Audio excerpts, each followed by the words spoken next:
श्री हनुमान बेनीवाल जी। सभापति महोदय, सबसे पहले तो मैं सदन में आज केंद्रीय सतर्कता आयोग विधेयक 2021 व दिल्ली विशेष पुलिस स्थापन विधेयक 2021 पर जो चर्चा हो रही है उसमें आपने भाग लेने का मुझे अवसर दिया, उसके लिए आपको धन्यवाद देता हूं। सभापति महोदय, लोकहित में ईडी और सीबीआई के निदेशक के कार्यकाल को बढ़ाने के उद्देश्य को लोकहित में बताया। मेरे से पूर्व विद्वान वक्ताओं ने जो विपक्ष में थे उन्होंने पक्ष के ऊपर आरोप लगाए, जो पक्ष में थे उन्होंने विपक्ष के ऊपर आरोप लगाए।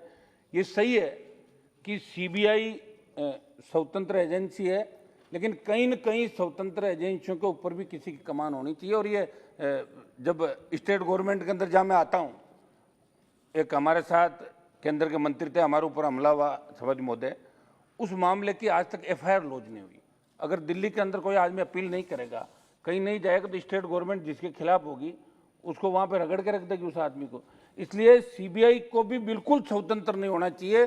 सीबीआई के ऊपर भी केंद्र का, हमने तो ये भी कहा था कि कॉलेजियम में भी हाईकोर्ट सुप्रीम कोर्ट के न्यायाधीशों के मनोनयन के अंदर भी, नियुक्ति के अंदर भी सरकारी हस्तक्षेप होना चाहिए। आखिर लोकतंत्र है, सबसे बड़ी विधायिका है, जो यहाँ हम लोग बैठे हैं ये सबसे बड़े, ये मैसेज देश के अंदर जाना चाहिए। सभापति महोदय, मैं इसके अंदर एक बात सरकार से पूछना चाहूँगा कि 3 दिन पहले अध्यादेश आप लेके आ रहे हो इनका, ईडी के डायरेक्टर का बढ़ाने का, तो इसके अंदर कौन सा लोग इसका जरा, जब मंत्री जी आप जवाब देते इसका जरूर बताना। मैं मंत्री महोदय से पूछना चाहूँ, सदन के साथियों ने जब सुप्रीम कोर्ट ने कहा कि केवल दुर्लभ मामलों में ही कार्यकाल को बढ़ाया जाए, ऐसे में ऐसी क्या स्थिति बनी, लोग इनमें से क्यों आवश्यक हुआ, ये मंत्री जी आप बताएं। आज विपक्षी साथियों ने सुप्रीम कोर्ट की भावना के माध्यम से इन बिलों का विरोध किया। उन्हें भी वर्ष 2013 के अंदर जब यूपीए की सरकार थी, तब कोल फील्ड आवंटन मामलों की सुनवाई के दौरान सुप्रीम कोर्ट ने केंद्रीय जांच एजेंसी को पिंजरे में बंद तोता बताया था उस समय भी। तो आपको भी भाषण दे के चले गए सारे, कोई है ही नहीं, सुनाए किसको, हम बताओ। ओवैसी जी खड़े हो तो थर्ड फ्रंट में, आप तो थर्ड फ्रंट के अंदर, तीसरे मोर्चे में। हाँ, तो अच्छा, इस बात को याद रखना चाहिए। सभापति महोदय, मंत्री महोदय, दिल्ली विशेष पुलिस स्थापन विधेयक 2021 के उद्देश्य और कारण में जो कहा उस पर विस्तृत नहीं जाना चाहता, क्योंकि कई मान्य सदस्यों ने अपनी बात कही। लेकिन मैं आपसे मांग करता हूं कि लोगों का विश्वास सीबीआई जैसी संस्था पर बहुत है। आज भी कोई आंदोलन होता है स्टेट के अंदर, और हम जब लोग पहुंचते तो सबसे पहली डिमांड यही होती है कि सीबीआई की जांच करो। ये सही है कि सीबीआई के अंदर इतने ज्यादा मामले हो गए, सीबीआई समय पे हो सकता है मामलों का खुलासा नहीं करे, पूरा उनके पास तंत्र स्टाफ सारा नहीं होगा, लेकिन भरोसा आज भी देश के अंदर आम नागरिक को है, वो सीबीआई जांच पे सबसे बड़ा भरोसा है।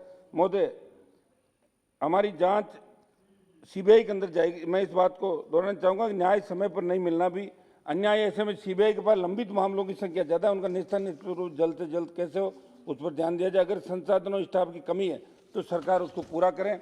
1 दिसंबर 2021 को मेरे सवाल के जवाब में सीबीआई के लंबित मामलों के दिए गए आंकड़ों की तरफ आकर्षित करना चाहूंगा कि जिसमें आपने बताया कि 25 नवंबर 21 तक सीबीआई के पास राजस्थान से जुड़े 25 और अन्य राज्यों से जुड़े 1256 मामले जांच हेतु लंबित है।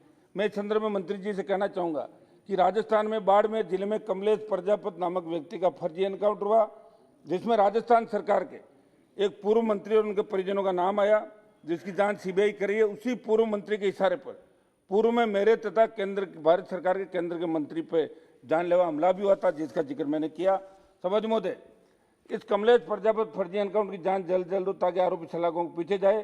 साथ ही मैं मंत्री जी ये कहना चाहता हूं कि राजस्थान के पाली जिले के फालना में 23/11/2016 को मनोहर राजपुरोहित नामक छात्र का अपहरण हुआ। राजस्थान सरकार की एजेंसियों उस बालक को आज तक ढूंढने में नाकाम रही और उनके परिजनों की मांग पर जनता के दबाव में राजस्थान की सरकार ने इस मामले की जांच सीबीआई से कराने की अनुशंसा भेजी, लेकिन आज तक सीबीआई ने इस मामले में जांच शुरू नहीं की। राजस्थान उच्च न्यायालय ने इस मामले को लेकर सीबीआई जवाब तलब किया। इसलिए मेरा आपसे अनुरोध है कि ऐसे संवेदनशील मामले की जांच त्वरित प्रभाव से शुरू की जाए। सभापति महोदय, इसी प्रकार 21/6/2009 को राजस्थान के चक राजासर नौर हनुमानगढ़ जिले में एक चक राजासर हत्याकांड हुआ, जिसमें 3 लालचंद सुतार, उसकी पत्नी, एक मिनट साहब, लास्ट 1 मिनट, अंतिम 1 मिनट, हाँ, सरोज सिमरन तथा नीथा उसकी बेटी की हत्या हुई। 28/9/2016 को सीबीआई ने एफआईआर दर्ज की, आज तक नतीजा नहीं निकला। मतलब 6 साल हो गए। मैं मांग करूंगा सरकार से कि सीबीआई इसके अंदर जल्दी से जल्दी नतीजा निकालें। सभापति महोदय, एक मेरा निवेदन और था कि जोधपुर में वाल्मीकि समाज के एक युवक लवली कंडारा को फर्जी एनकाउंटर में, जो मुख्यमंत्री के इलाके के अंदर आता है, बड़ा आंदोलन हुआ। मैं खुद वहां गया और सीबीआई जांच की मांग की, क्योंकि उसके 7 गोली मारी थी गाड़ी के अंदर नजदीक। 1 मिनट साहब, 1 मिनट टाइम दो आप, एक मिनट सभापति महोदय, 1 मिनट। आप भी सिंगल, आपने 5 मिनट मांगा, 7 मिनट्स हो गया। इतना ध्यान रखो आप, 1 मिनट मात्र मेरा, एक मिनट साहब, 1 मिनट प्लीज। एक मिनट लास्ट मेरा। ये इसकी लवली कंडारा हत्याकांड की सीबीआई जांच हो। और सभापति महोदय, एक बात मैं कहना चाहूंगा कि पहले जब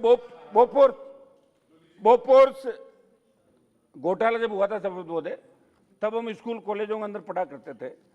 हाईकोर्ट ने सीबीआई को टेक्निकल ग्राउंड पर उस केस को क्लोज करने की बात कही थी सभापति महोदय, लेकिन सीबीआई सुप्रीम कोर्ट जाना चाहती थी। 1 मिनट। और सरकार ने सीबीआई को सुप्रीम कोर्ट जाने से रोका, ताकि कत्रोची का जो पैसा फ्रीज किया, वो पैसा बाहर निकल जाए। और उसका अरबों खरबों रुपए पैसा बाहर निकल गया, जो इनका रिश्तेदार था कत्रोची। ये तो पूरी दुनिया जानती, उस समय पूरे वर्ल्ड के अंदर बोफोर्स घोटाले की उसे सरकार चली गई, कई मंत्री चले गए। ये इन्होंने भी सीबीआई का बड़ा दुरुपयोग किया। जिसका मौका लगा उसने मौके पे चौका लगाया। जी, धन्यवाद सर। आप समर्थन करता है या